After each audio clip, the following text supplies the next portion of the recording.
إذاعة جمهورية مصر العربية من القاهرة تقدم كلمتين وبس.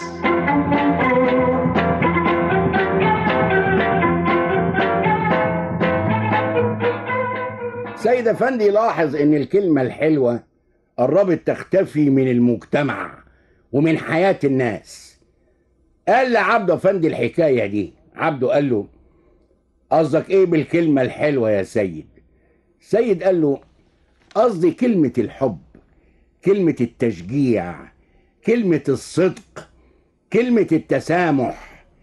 دلوقتي الواحد يدور على أي كلمة من دول ما يلاقيش. الدنيا جرالها ايه يا عبده؟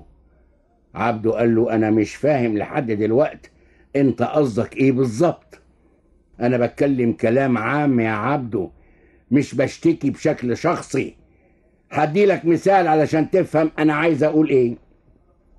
بسأل ديك النهار واحد تاجر صاحبي، بقول له: فلان الفلاني التاجر ده غني ولا نص نص؟ قال لي: غني جدا، عقبال امالتك. قلت له: فلوسه دي جابها منين؟ خلي بالك انا بسأله سؤال بريء.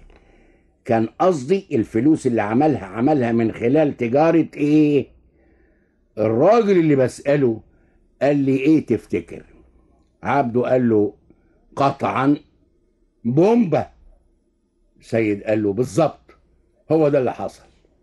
قال لي: بيقولوا انه بيشتغل في المخدرات في الاول لحد ما عمل فلوس جامدة، وبعد كده اشتغل بالتجارة، علما باني عارف ان البومبا اللي اداها له مش صحيح. يعني الراجل ما اشتغلش في المخدرات ولا حاجة، بالعكس كان تاجر امين ونشيط، وبسبب نشاطه وامانته عمل فلوس. كان زمان يا عبده لما حد يسأل تاجر عن تاجر تاني كان يمدح فيه، دلوقتي يديله بومبا. ليه؟ ما تفهمش. ايه سر ان الناس نسيت كلمة الصدق؟ مش بس كده، دلوقتي مين اللي بيقول الكلمة الحلوة؟ نادر اللي بيقولها، نادر انك تسمعها. تسأل واحد عن واحد يقول لك ده بيغش، او ده حرامي، او ده نصاب. المفروض ان الكلمة الحلوة لها تأثير اكبر من تأثير اي قوة. عارف الكلمة الحلوة زي ايه؟ زي نقطة المية. لو رحنا لصخرة ضخمة وضربناها بالمدافع الرشاشة، الطلقة هتخدش الصخرة لكن مش هتقدر تخرمها. لو نزلنا نقطة مية على الصخرة دي بشكل متصل لمدة كام يوم أو كام شهر، عارف إيه اللي يحصل؟ الصخرة هتتخرم. يبقى المية أقوى ولا الرصاصة؟ المية أقوى، والكلمة الحلوة أقوى. كلمة التشجيع مطلوبة في المدرسة وفي البيت وفي النادي وفي الشغل وفي اللعب. من غير تشجيع الناس تقف مكانها، ما تتقدمش. حتى أكبر مغني أو أكبر فنان إن ما لقاش تشجيع ما يقولش، ما يشتغلش بنفس، ما يشتغلش بهمة. الكلمة الحلوة ممكن تمسح متاعب الإنسان وتخليه يستمر في حياته بشكل أرقى وأجمل. شيء سهل إن الواحد يشخط وينطر وينتقد، لكن الأصعب والأجمل إنك تقول كلمة حلوة تشجع الناس على التقدم وتديهم ثقة في نفسهم. مش كده ولا إيه؟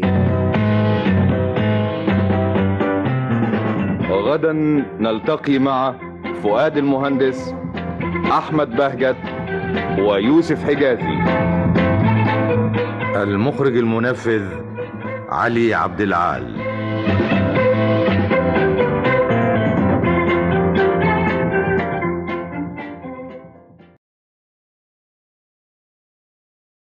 إذاعة جمهورية مصر العربية من القاهرة تقدم كلمتين وبس.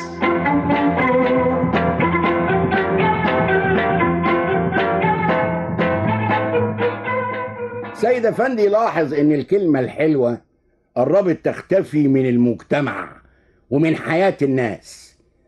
قال لعبده افندي الحكاية دي. عبده قال له: قصدك ايه بالكلمة الحلوة يا سيد؟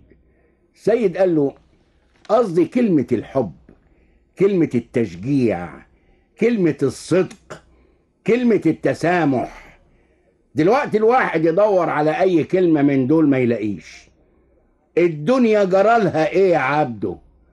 عبده قال له: انا مش فاهم لحد دلوقتي انت قصدك ايه بالظبط. انا بتكلم كلام عام يا عبده،